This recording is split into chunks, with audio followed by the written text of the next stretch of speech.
트럼프 행정부의 중국 도전 미국의 재건과 경쟁력을 위한 과제.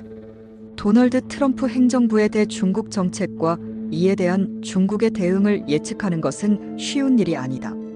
트럼프 전 대통령의 첫 임기 동안 그는 종종 거래 중심의 접근 방식을 취했으며 이는 그의 행정부 내 경쟁 중심의 접근 방식과 충돌하곤 했다. 이러한 상반된 경향은 그의 두 번째 임기에서도 주요한 특징으로 자리 잡을 가능성이 크다. 그러나 이러한 불확실성에도 불구하고 트럼프 행정부가 직면한 핵심 과제는 분명하다. 바로 중국과의 경쟁에서 미국을 유리한 위치에 올려놓아야 한다는 것이다.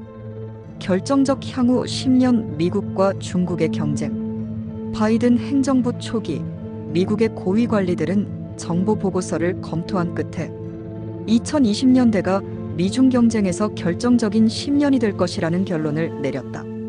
만약 적절한 조치를 취하지 않는다면 미국은 기술적으로 중국에 추월당하고 경제적으로 중국에 의존하며 군사적으로는 남중국해와 대만 해협에서 패배할 위험에 직면할 것이라고 경고했다.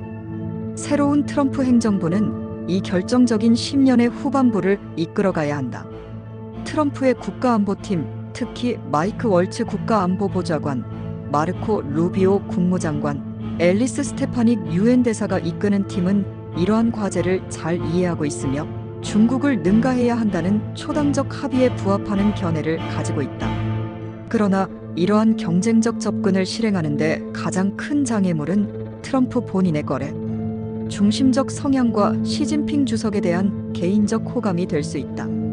이는 첫 임기 동안 그의 팀이 추진했던 수출 통제 확대나 인권 옹호와 같은 강경 정책을 약화시키기도 했다.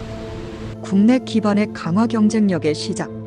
미국의 대중국 정책에서 가장 긴급한 질문 중 일부는 국내 정책과 관련되어 있다. 미국의 경쟁력은 국내 기반에서 비롯되기 때문이다.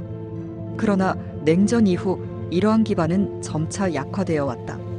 트럼프 행정부는 이러한 문제를 해결하기 위해 대대적인 구조개혁에 나서야 한다. 첫째, 미국은 방위 산업 기반을 강화해야 한다.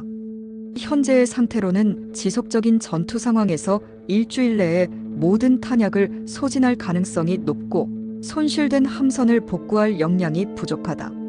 미국의 조선 능력은 중국의 대형 조선소 하나만큼도 되지 않는다.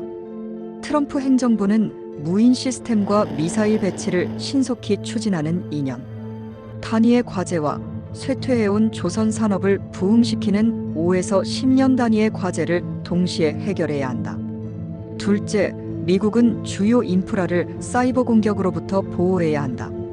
중국은 미국의 주요 인프라를 침투하여 혼란과 공포를 조성하고 충돌 상황에서 미국의 의지를 약화시키려 하고 있다. 트럼프 행정부는 공격 능력을 강화하는 동시에 사이버 방어를 위한 규제 조치, 기업 책임 강화법, 그리고 기술적 방어책을 마련해야 한다. 셋째, 산업화의 재건과 기술적 리더십을 위한 투자도 필수적이다. 중국은 이미 세계 제조업의 30% 이상을 차지하고 있으며 미래의 주요 산업 분야에서도 선도적인 위치를 차지하고 있다. 이를 해결하기 위해서는 단순한 관세 부과를 넘어 산업 정책, 첨단 기술 산업 육성, 동맹국과의 협력이 필요하다. 동맹과 파트너십의 중요성. 중국의 인구 규모와 산업 역량은 미국에 비해 압도적이다. 이에 대응하기 위해 미국은 동맹국 및 파트너들과의 협력을 통해 규모의 이점을 얻어야 한다. 트럼프 행정부는 경제, 기술, 안보의 두 가지 측면에서 동맹국과의 협력을 심화해야 한다. 경제적으로는 동맹국과 시장을 결합하고 서방 산업을 보호하기 위한 관세 및 규제 접근 방식을 조율해야 한다. 기술적으로는 민감한 기술이 중국에 유출되지 않도록 수출 통제를 강화해야 한다. 안보 분야에서는 바이든 행정부가 성과를 낸 협력 모델을 계승해야 한다. 예를 들어 호주의 핵잠수함 기술을 제공하는 AUKUS, 미국, 호주, 인도, 일본이 협력하는 쿼드카드, 필리핀과의 미사일 시스템 배치 등이 있다. 중국의 대응과 도전 과제. 중국은 트럼프 행정부의 출범에 대비해 이미 준비 태세를 갖추고 있다. 트럼프의 60% 관세 위협에 대한 대응으로 중국은 보복 관세, 수출 통제, 제재 등을 검토 중이다. 또한 미국 기업들에 대한 제재와 대미, 외교적 압박을 통해 트럼프와 그의 강경파 참모진 사이를 이간질하려 할 가능성도 있다. 미중 간의 외교적 대화 구조를 어떻게 설정할지도 중요한 문제다.